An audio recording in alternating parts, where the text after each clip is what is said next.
All right. Shalom, Ahab, Wa, Baraka. First and foremost, call halal Yahweh, Ba'ashim Shai, Ba'ashim Kwakadash. Double honors to the elder apostles, the prophets, and the teachers that have been bringing out this 100% truth for 30 plus years in GMS. And to the sincere Akiyawa Akwath salutations. All right. It says right here, this is personal. We're going to get a World War III update real quick, guys. And before we get into it, you see the landmass that we're looking at? Let me just zoom in on that real quick. Do you see where we're at there? So what's happening now is we're starting to get into the Valley of Jehoshaphat. The cool thing about that is the word Jehoshaphat is actually an ancient transliteration, because the correct word would be Yahweh Shaphat. And when you get back to the root word, the original word, Yahweh Shaphat, that means, for you people that don't understand the word Yahweh even, it means God's judgment. So they're going into the valley of Yahweh's judgment, God's judgment. So that's coming right into an end time of that's the end of the end. He's gonna, and let me show you how let me just show you real quick. This is Joel chapter 3 and verse 2, King James Version. I will also gather all nations, and I will bring them down into the valley of Jehoshaphat, and will plead with them there for my people and for my heritage Israel, whom they have scattered among the nations and parted my land. Now, how is he going to plead with them? Let's get that real quick. We got to see how he's going to plead. So we're going to go to Isaiah. Of course, we got to go to Isaiah. How are we going to find out how he's pleading with all flesh? Because he's gathering all nations into the valley of Jehoshaphat. Now, I just told you, Jehoshaphat is Yahweh Shaphat, which means God's judgment. So everybody's being gathered into the valley of God's judgment. So let's go to Isaiah 66. We'll start at 15. And it'll come to Isaiah 66, starting at verse 15. And for behold, Yahweh will come with fire. Yahweh Shaphat, Yahweh's judgment, okay? For behold, Yahweh will come with fire, and with his chariots like a whirlwind, to render his anger with fury and his rebuke with flames of fire. So, and he said he's going to plead with you in the valley of Jehoshaphat. So let's get 16. And for by fire and by his sword will Yahweh plead with all flesh, and the slain of Yahweh shall be many. So now, let's go ahead and watch this video real quick. Kellogg, this is very concerning, this new... Well, Eric, retired Lieutenant General Keith Kellogg is with us. He's a former National Security Advisor to Vice President Mike Pence, also a Fox News contributor. General Kellogg, this is very concerning, this new turn of events here. The Commander-in-Chief can't lay out his specific plans, per se, but he has to take a serious and targeted response. So what might the military reply, if you will, look like, and how many options do we have? Arthel, thanks for having me. Yeah, this is very, very significant. When you lose Americans, and there's 3 dead, at least 25 wounded that we know of, it is a significant escalation. Look, I go back to what President Trump said in his State of the Union in January of 2020, when he said very clearly, if you attack an American, your life is forfeit. Well, we've just had some Americans killed. And frankly, anybody who didn't see this coming in the national security area is a fool. We knew it was going to happen with the amount of attacks that have been occurring, and we were just dodging the bullet. I just got to say this real quick. This is Obadiah 1 and 7. All the men of thy confederacy have brought thee even to the border. The men that were at peace with thee have deceived thee and prevailed against thee. They that eat thy bread have laid a wound under thee. There is no understanding in him. oh, we knew that they were going to stab us in the back. You should have known, since that's all this country has done. I mean, the people that I'm from were stabbed in the back. I'm a native. I watch you guys prance up and down my streets every day, destroying our land. So believe me, when I tell you that there is no understanding in him. He don't know what's going on, but he thinks he does. He doesn't know what's getting ready to happen, but for some reason they think they have this whole narrative under control. But really what's getting ready to happen is the biggest, greatest biblical prophecy being fulfilled in all history. And so let me read it again and break it down real quick. All of the men that were in league with you have brought you indeed to the border. Yeah, you're going right to the valley of Jehoshaphat to fight right now.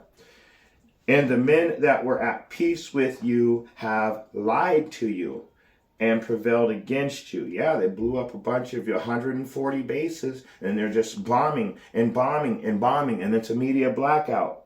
They're bombing out there. We've already been in World War III. They told the Arabs said, get out of our countries. And America did not do that. So they're getting bombed now. So now we're fighting all these little, what do they call them? Proxy wars? Like these little mini wars everywhere. And it's all going to turn into one big world war.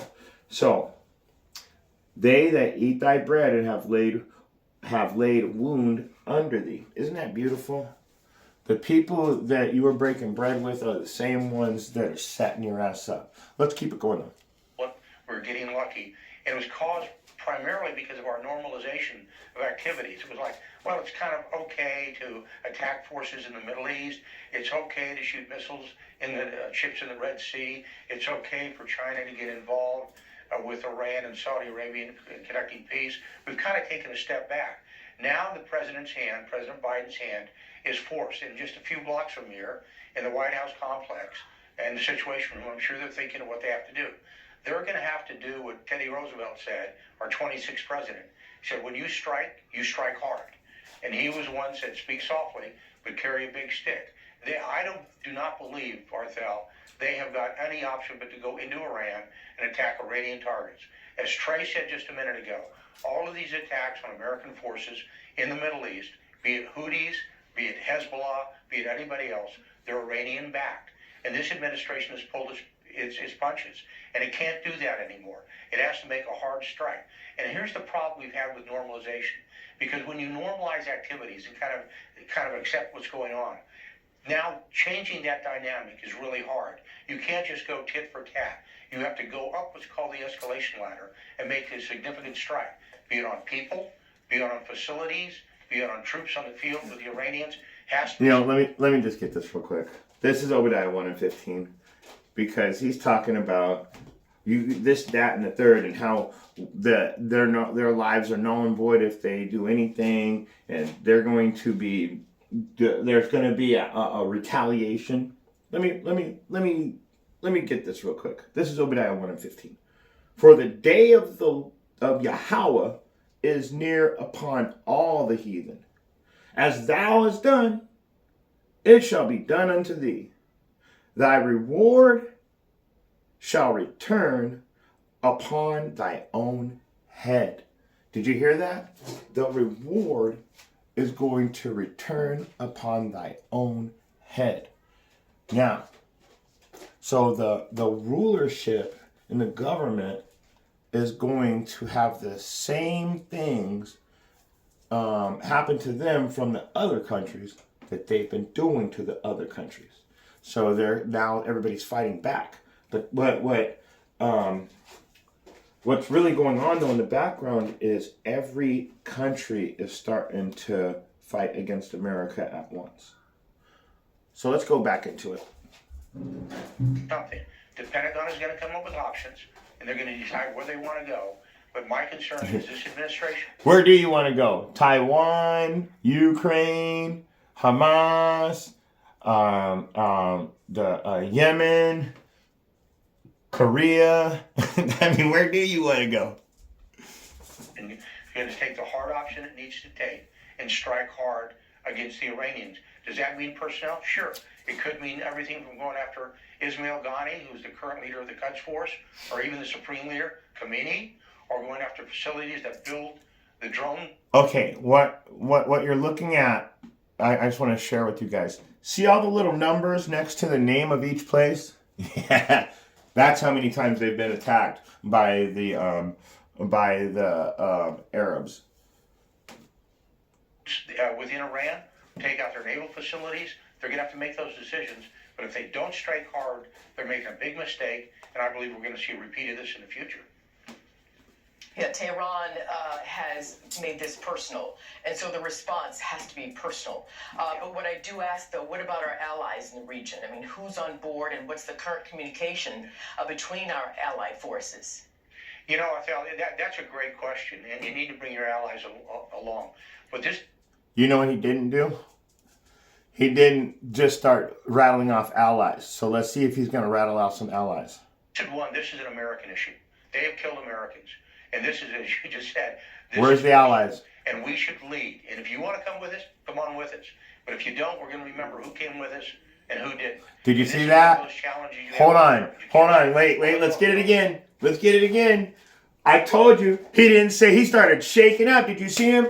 That is a psychological breakdown right there. That guy got really nervous when she asked that question. That's why he started twitching, and he's and he stumbled a little, and then he tried to pull it back together. But what the thing is there's nobody with him. There's nobody with this American society. So let's read it again. All the men of thy confederacy have brought thee even to the border. The men that were at peace with thee have deceived thee and prevailed against thee. They that eat thy bread, all your allies, have laid a wound under thee. There is none understanding in him. You don't even know that you're all alone. So, you know what? I think we've pretty much exhausted it, and we all know what the end result is that this is, like I said, Yahweh's going to come back. He's going to send Yahushai. Everything's getting destroyed. They're going to have to implement the MOTB pretty soon because this war is coming quicker than the mark. All right. With that being said, I think that that's what it's going to be. The war is going to be the reason why they implement the mark, to know that everybody's so they can keep track of everybody, knowing who they are and where they're from and where they should be. Okay, with that being said, if you got eyes to see and ears to hear, I hope you got something out of this message. Shalom.